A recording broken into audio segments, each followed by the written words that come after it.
La música es una fotografía, no solo de una época y su panorama social, sino un reflejo de nuestras vivencias. Aquí comienza Heavyfonía, rock and roll y buenas historias. Hola queridos y queridas rockers, ¿cómo están? Heavyfónicos de corazón ahí ya escuchando nuestro programa que empieza puntualmente como siempre. Oye, en este marzo que ya se nos va, tercer mes del año, qué increíble cómo pasa el tiempo, pero siempre a punta de buen rock ahí nosotros acompañándolos en la Woodstock Radio y por supuesto acá en Heavyfonía. Tendremos nuestra hora bien cargadita, yo diría, al heavy metal en el día de hoy, pero también obviamente con momentos de hard rock, como es la tónica usual acá en el programa.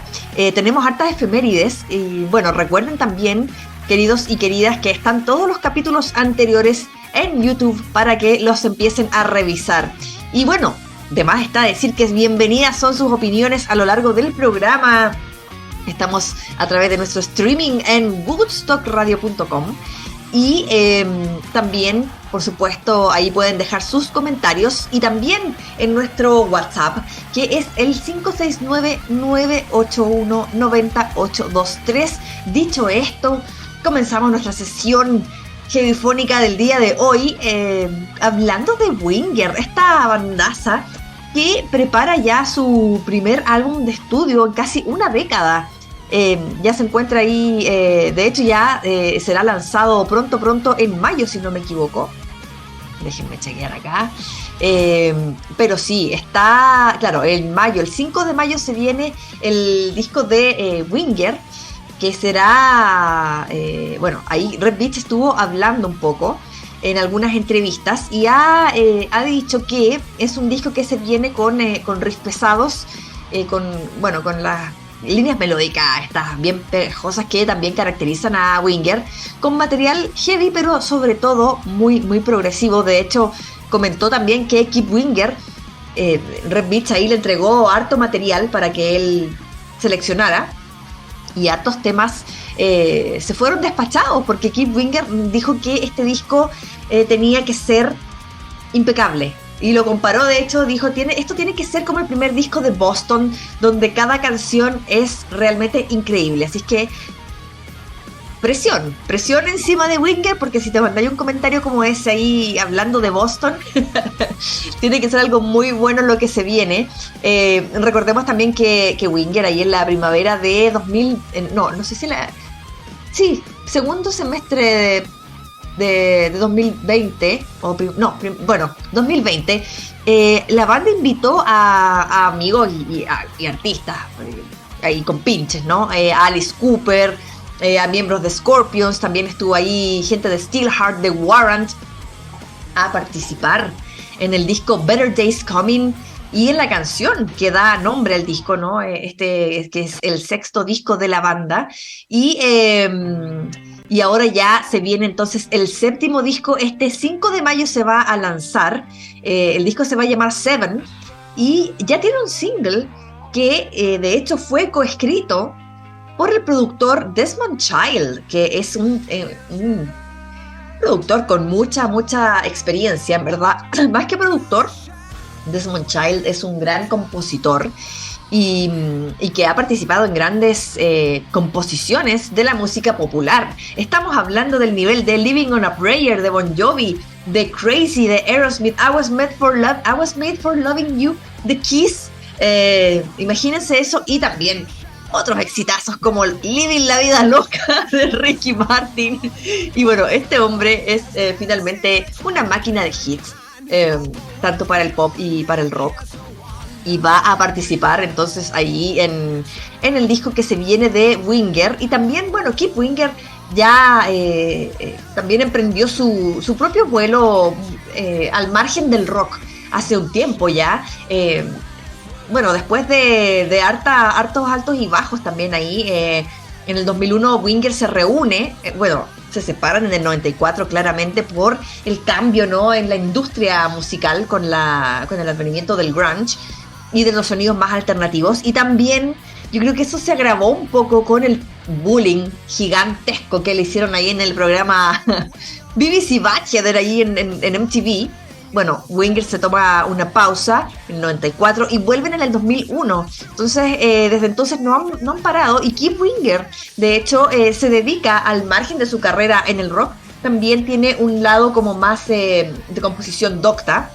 De hecho, obtuvo una nominación al Grammy en el 2016 por el álbum clásico Conversations with Nijinsky, que lo grabó ahí con la orquesta del Ballet de San Francisco. Así es que también Kip Winger, que siempre ha sido un gran compositor, tiene este lado más docto. Interesante personaje, interesante carrera la de Winger y la de Kip Winger, por supuesto. Así es que bueno, vamos a escuchar este tema, que es el primer corte del 7º disco de Winger, que se viene el 5 de mayo y que se llama Proud Desperado, ahí con la colaboración del compositor Desmond Child. Lo escuchamos, estás en Heavyfonía, abrimos los fuegos en la Gusto Radio.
Estás en Heavyfonía junto a Mane Campos. Proud Desperado, era lo nuevo de Chris Desperado, me da risa esa palabra, es como tan gringa de cierta forma, pero sí, eso era lo nuevo de Winger, lo que estábamos escuchando. Su disco se viene ahí el 5 de mayo, se va a llamar Seven, así que estamos a la espera. Y sí, bastante progre se escucha, pero se escucha también muy bonito esta conjunción que siempre ha hecho Winger desde los comienzos, ¿no? De la técnica junto a la melodía, ¿no? Junto a la parte más hard rockera y más de actitud, esta fusión entre lo que es el progresivo y también el hard rock. Así es que vamos a estar atentos a lo nuevo de Winger, que ya se viene en mayo. Rockers, seguimos avanzando. Este año se cumplen 20 años desde el lanzamiento del disco Permission to Land de The Darkness, que fue su disco debut. Y qué gran disco. Yo tengo tan bonitos recuerdos de esa época. Me acuerdo de esta oleada que hubo como de este rock and roll un poquito más mainstream, y que yo creo que también repercutió en las escenas nacionales de distintos países. Yo me acuerdo que en esa época, por ejemplo, estaba Fahrenheit también acá en Chile haciendo lo suyo. Y bueno, siguiendo con The Darkness, ellos se han embarcado en un tour por Europa en honor a esta ocasión. Ellos pretenden hacer de todas maneras un tour mundial que los va a llevar a Australia, a Estados Unidos. No mencionan Sudamérica, sería realmente hermoso tenerlos en un show solamente de ellos y solamente de este disco, que yo creo, como les decía, que fue crucial en la historia del rock. Les voy a desmenuzar un poco por qué creo que es así. Pero recordemos primero que The Darkness vino insólitamente teloneando a Lady Gaga en el 2012. Fue maravilloso, yo estuve ahí, ustedes saben, yo soy una fan de Lady Gaga.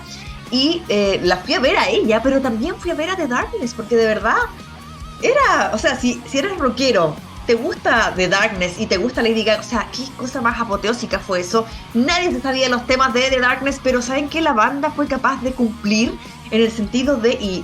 Y ahí Justin Hawkins, tremendo frontman, fue capaz de abrazar finalmente y hacer suyo un público sumamente tibio, porque nadie los conocía. O sea, el público de Lady Gaga no tiene mucho que ver con el sonido de The Darkness. Así es que fue realmente algo muy bonito.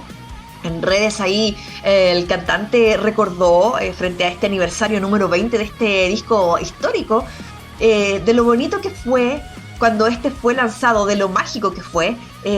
Como que recordó la sensación de, ok, hicimos esto, logramos esto, entonces el rock no está muerto, en una época en que el spandex era terrible, pero que gracias a ellos, no sé si gracias a ellos, pero que en el fondo para él era como que ya era un hito, ¿no? Que el spandex fuera casi nuevamente aceptable. Y acá el tipo también decía que 20 años después esta premisa como que sigue vigente, ¿no? Así es que él invita ahí a todos sus fans a ponerse los leggings, a peinarse esos mullets, y que vayan a celebrar con esta banda y este tour, que ojalá los traiga a Chile, sería realmente bonito. Y yo diría que The Darkness, y acá su importancia, ¿no? Tuvieron... como que trajeron de vuelta no solo el spandex, sino que a nivel sonoro también, los falsetes y también todo el concepto de lo que era hard rock y glam rock, ese glam rock más setentero, quizás un poco, bastante más Queen, ¿no? Bastante más The Sweet, en una época muy, muy plástica, y que está volviendo de hecho a ser tendencia en la actualidad, que es lo que se llama actualmente I2K, como Year 2000, como el año 2000, está de vuelta. Al menos en las pasarelas se ha visto un revival de este año. Y por el lado de la música, creo que The Darkness fueron los abanderados de mantener el rock vivo en los charts, por lo menos en ese momento. Por ejemplo, ahí fueron parte de la banda sonora del diario de Bridget Jones, a la par con Beyoncé, la segunda parte de esta película, ¿no? Entonces, ese es solo un ejemplo de cuán masivo fue el éxito de The Darkness. Yo creo que en todas las décadas hay un abandonado del rock dentro del mainstream, ¿no? En el 2000 fue The Darkness, quizás en el 2010 habrá sido Black Veil Brides, ahí ustedes cuéntenme qué opinan. Y actualmente yo creo que los abanderados vienen siendo Måneskin. Así es que bueno, este es el legado de este gran discazo. Y bueno, hay que decir también que luego de la sorprendente recepción que tuvo Permission to Land. Lamentablemente ahí Justin Hawkins cae en una espiral de drogadicción que paralizó la banda por un par de años. Ahí se desarman ya en el 2006 con la salida de Justin. Y bueno, luego de su rehabilitación se reúnen ya en 2011 con un Justin Hawkins renovado. Así es que, bueno, esta es como parte de la historia, ¿no?, de esta banda, pero también yo creo, como les contaba, parte de la historia del rock moderno. Así es que, bueno, vamos entonces a recordar este hermoso momento, año 2003. Y sonaba esto en las radios. ¡Qué maravilla! The Darkness, I Believe in a Thing Called Love. Estás en Heavyphonia. Sí o no, que les trajo recuerdos. The Darkness, I Believe in a Thing Called Love, Permission to Land, el disco que contenía este temazo. Cumple 20 años, rockers, y lo estábamos ahí celebrando. ¡Qué tremendo! Y el video también es una banda con este humor, un poco parodia de sí misma, pero sin llegar a lo chabacano, ya a los Steel Panther. Ya. Ahí ustedes saben que me tocan la fibra porque no me carga Steel Panther. Lo dije y qué. Queridos y queridas, así es que estábamos ahí escuchando The Darkness en este aniversario número 20 y se dan cuenta que el cantante también tenía el pelo rosado, así como muy glam rock, pero también mezclando, ¿no?, elementos que ya vienen siendo un poquito más contemporáneos, ¿no? O sea, que vienen de los 70, obviamente, y de los 80, pero mezclando en el fondo todo, ya haciendo, que si se acuerdan, en los 70, claro, mucho glitter and glitz y todo, pero las bandas en general no llevaban los pelos de colores. Entonces esto ya es algo que los hace ser un poco más contemporáneos ahí a The Darkness. Tengo comentarios de mi queridísimo Jorge. Me dice: hola, Mane querida, ¿cómo están la Pompón y el Gaspar? ¿El Gaspar andaba por ahí? Sí. Y la Pompón está con conjuntivitis. Esa tú la tocáis y como que se enferma. Terrible. Me ha hecho gastar un dineral esa gata, pero la amo y por ahí. Ya. Dice: este dato llegará al fondo de su corazón. A ver, hoy cumple 30 años de lanzado el single Living on the Edge de Aerosmith. Qué increíble cómo pasa el tiempo. Yo me acuerdo, lo mismo que estábamos ahí escuchando a The Darkness, yo me acuerdo de unas vacaciones, lo pasé tan bien con mi hermano y con mis amigas de la U, con este disco, ¿no? Con Permission to Land como el soundtrack de esas vacaciones. Y me acuerdo que siempre peleábamos porque a mi hermana en esa época, si se acuerdan algunos de ustedes, estaba muy de moda La Oreja de Van Gogh. Entonces con mi hermana era como, ya, yo voy a poner mi música, y yo ponía The Darkness y ella ponía La Oreja de Van Gogh, que tampoco están tan lejos, pero claro, era como las bandas que estaban un poco de moda en esa época. Así que sí, el tiempo pasa muy rápido. Living on the Edge, tremendo tema, parte de lo que es Get a Grip, con un video también sumamente exitoso, donde aparece el actor Edward Furlong, que también había aparecido en Terminator, la parte 2. Y este tema, Living on the Edge, también un temazo que tiene una connotación social súper grande, porque fue escrito debido a unas protestas, en verdad. Fue una protesta, pero fue una protesta así como un estallido casi, que ocurrió en Los Ángeles por algo parecido a lo que ocurrió con el tema de Black Lives Matter, con una persona de color que fue agredida por policías. Entonces, todo esto desató obviamente un caos, y el tema de Aerosmith fue escrito en honor a esta injusticia que ocurrió en el marco de todo ese episodio. Dice también, acá Jorge continúa: por otro lado, haciendo el empeño con las lucas para ver a Cristina, ahí ya tengo mi entrada, y a Steve Hackett. Y bueno, quería preguntarle si le gusta leer y si lee en inglés. Lo que pasa es que buscando otra cosa encontré una carpeta con varios libros de música que seguramente le interesarían, pero están en inglés. Un abrazo para usted. Sí, Jorge, leo en inglés. De hecho, yo creo que mucho material de lo que uno puede aprender en cuanto a música está en inglés, porque hay cosas que no llegan acá en español. Entonces, sí, yo de chiquitita aprendí a leer y hablar en inglés, así que sí, leo en inglés. Oye, Jorge, te mando un gran abrazo, muchas gracias por tus comentarios, como siempre, y por acompañarse con nosotros. Rockers, seguimos con efemérides, y les cuento que tenemos otro otro gran disco de aniversario, y se trata de nada más y nada menos que The Number of the Beast, un disco que sí que cambió la historia de la música y del heavy metal. Disco de Iron Maiden, por supuesto, último álbum con el batero ahí Cliff Burr, y el primero con Bruce Dickinson, y también bueno, el primero en llegar al número 1 en los charts de Inglaterra, elaborado de la nada. De hecho, fue forjado a pulso de Number of the Beast como en 4 meses. Y de cierta forma, el productor, esto lo hemos hablado antes acá en el programa, y Martin Birch, yo le prendo velas a Martin Birch porque ha sido uno de los productores de grandes discos. Ha trabajado con Fleetwood Mac, ha trabajado con Whitesnake, con Rainbow, ahí incluyendo dentro de sus producciones Star Rising, tremendo disco de Rainbow, Heaven and Hell de Black Sabbath, y por supuesto Machine Head de Deep Purple. Entonces, gran productor que también funcionó un poco el fin de semana. De hecho, estaba viendo El Exorcista, y claro, el director William Friedkin en el Exorcista, ¿no?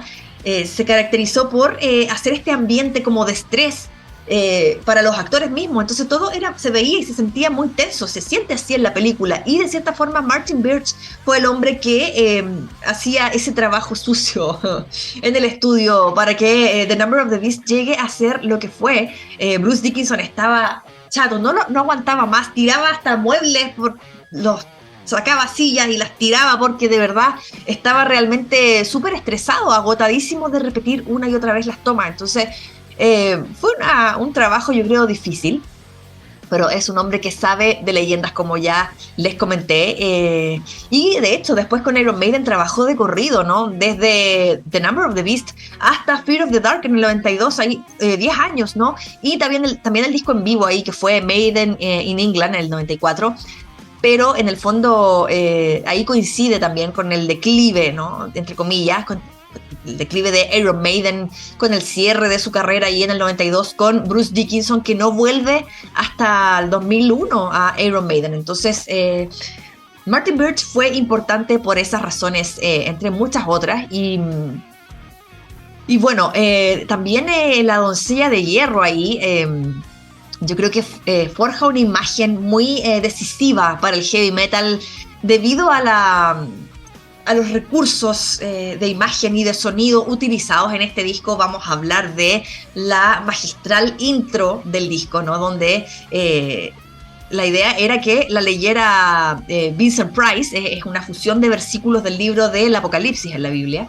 La idea era que la leyera Vincent Price, pero finalmente lo hace el actor Barry Clayton, y que por lo demás después se repetiría en Thriller de Michael Jackson, esta misma idea, ¿no? Aunque el locutor en el caso de Thriller sí era Vincent Price, pero es toda esta imaginería y todos estos recursos, como les decía, que dejan ver mucho de lo que sería y marcaría los códigos, digamos, visuales y sonoros del heavy metal hasta cierto punto, al ser un disco que fue el primer disco de Maiden que llegó a los grandes charts. De cierta forma es un disco que como que masifica el tema de la imaginería oscura, aunque hablemos de un tema, The Number of the Beast, claramente es un relato de un sueño que tuvo ahí Steve Harris luego de quedarse viendo La Profecía 2, que yo lo entiendo, porque ese día vi El Exorcista, dormí, porque uno queda como saltón con esas películas.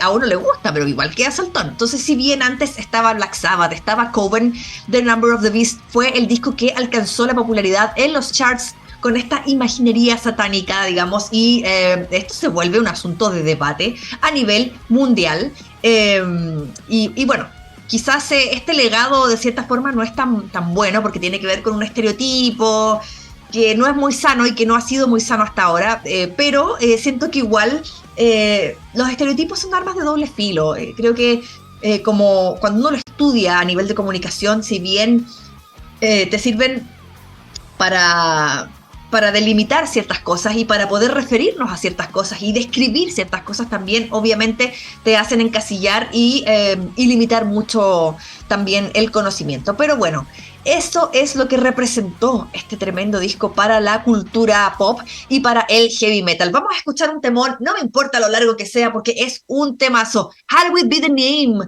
lo escuchas en Heavyfonía, 41 años de The Number of the Beast a través de la Woodstock Radio.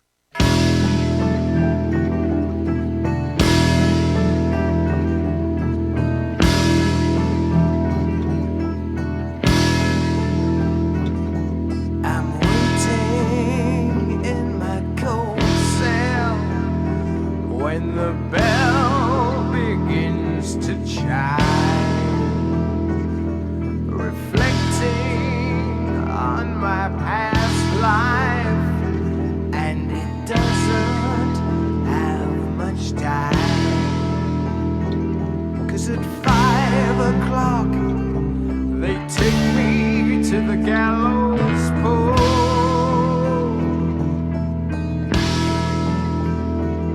The sands of time for me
Estás en Heavyfonía junto a Mane Campos.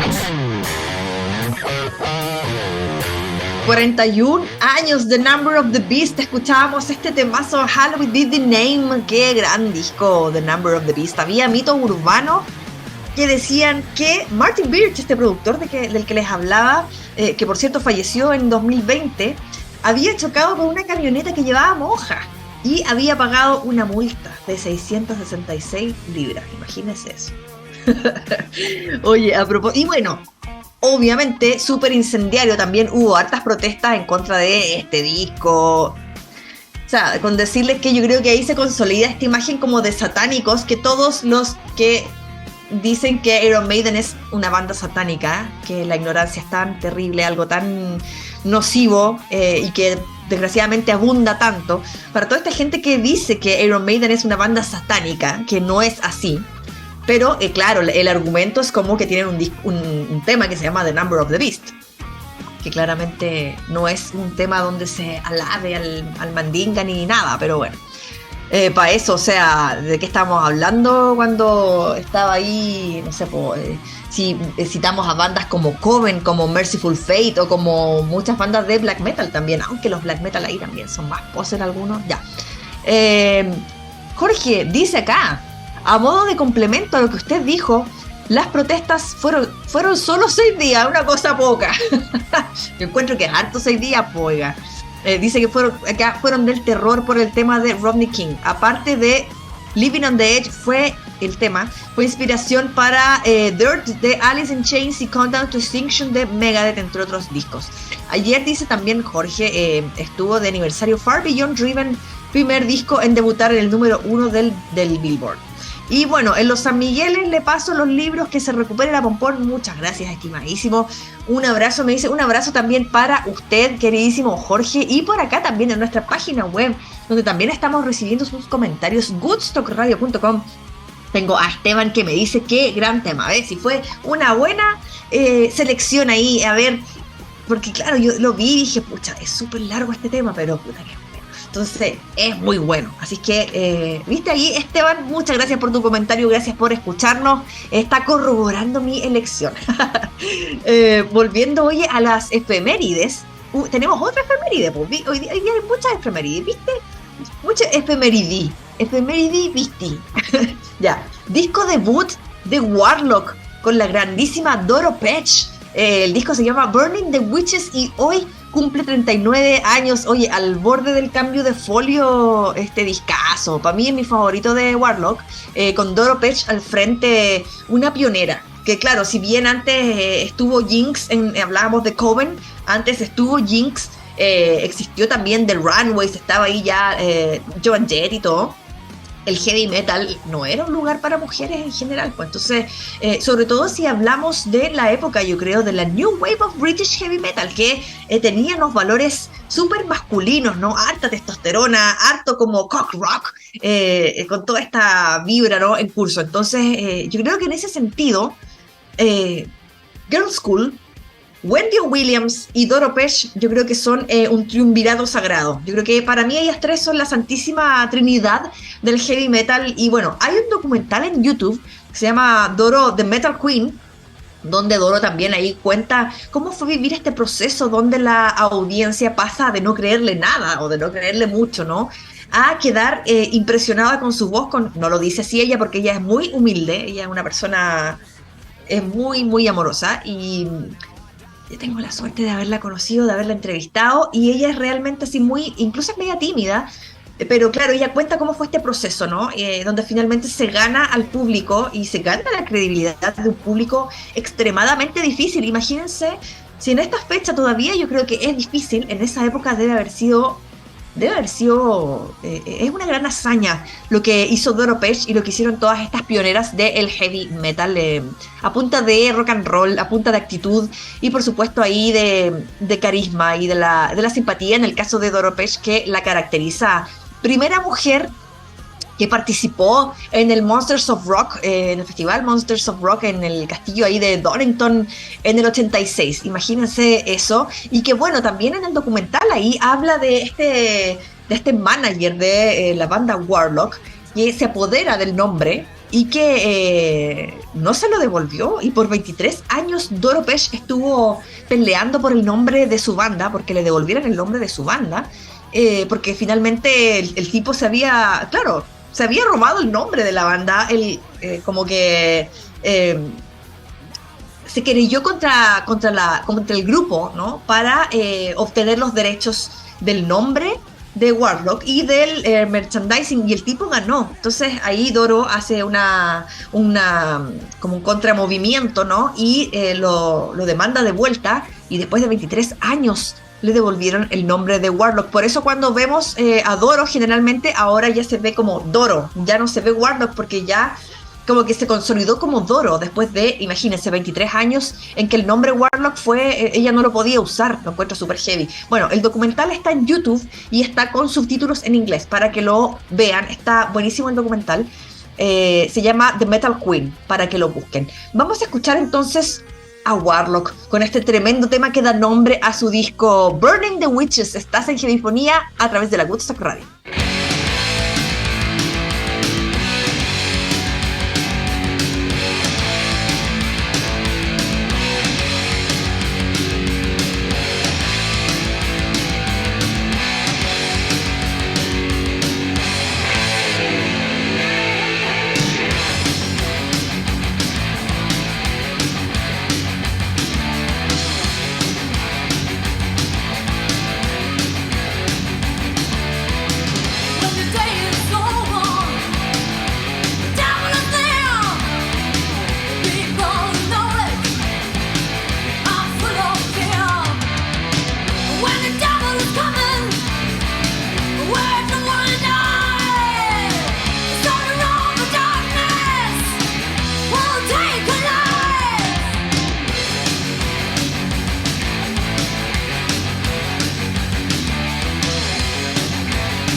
Estás en Heavyfonía junto a Mane Campos.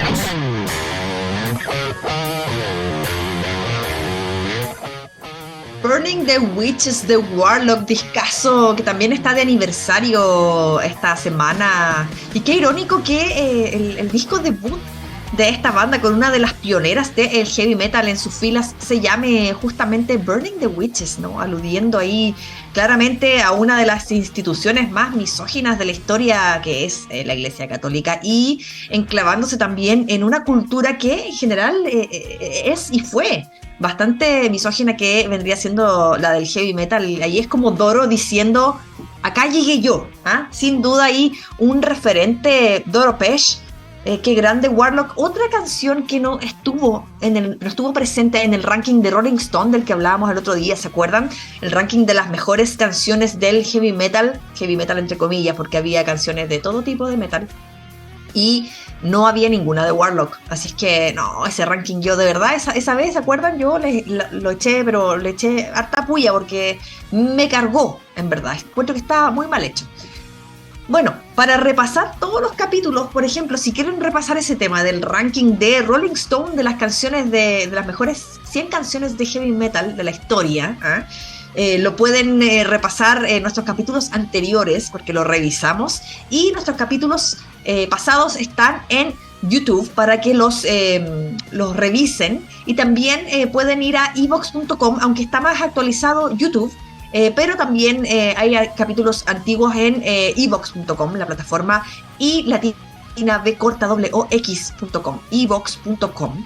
Nosotros ya nos vamos porque nos aproximamos peligrosamente ya a las 8 de la noche. Termina nuestra sesión de heavy metal, de hard rock y de heavyfonía. Les recuerdo que pasen también por heavyfonía.com, donde pueden encontrar mucho más material. De hecho, hay un extenso reportaje sobre la creación de The Number of the Beast, este disco de Iron Maiden, que en el día de hoy, esta semana, en verdad, cumplió 41 años, y está bien extenso y con harto detalle el reportaje para que lo vayan a ver en heavyfonía.com.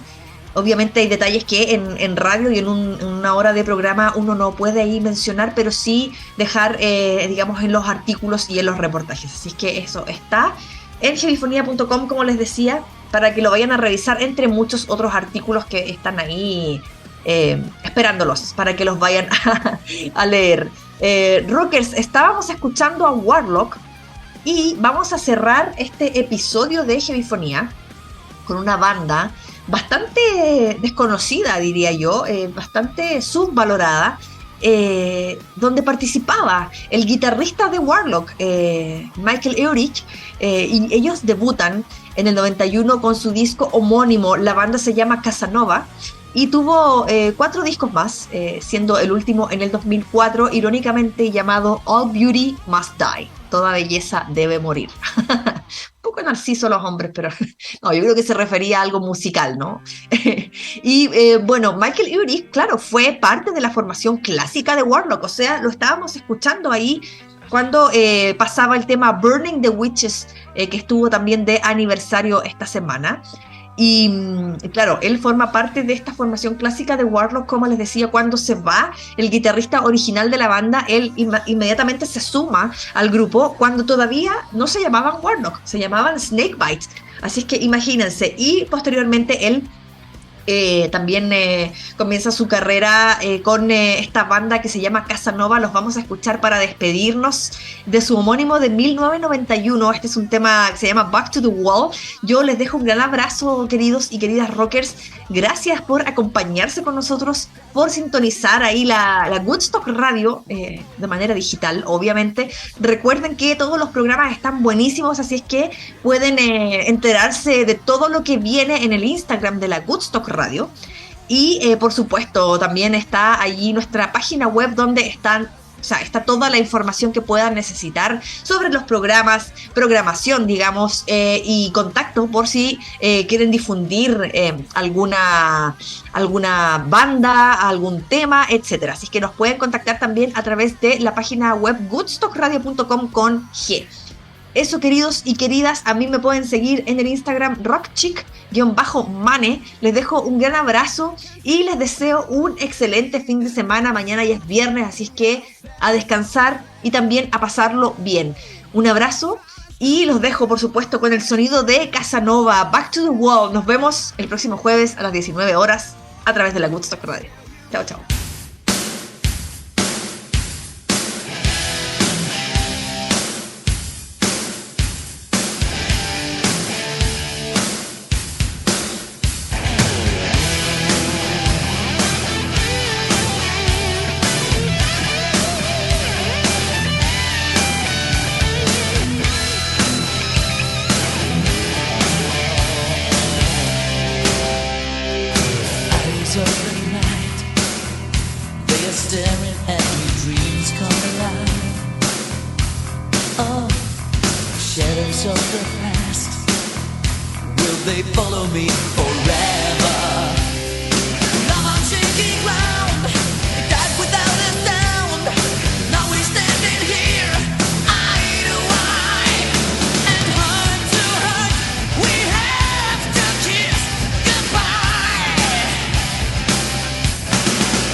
Esto fue Heavyfonía junto a Mane Campos. Escucha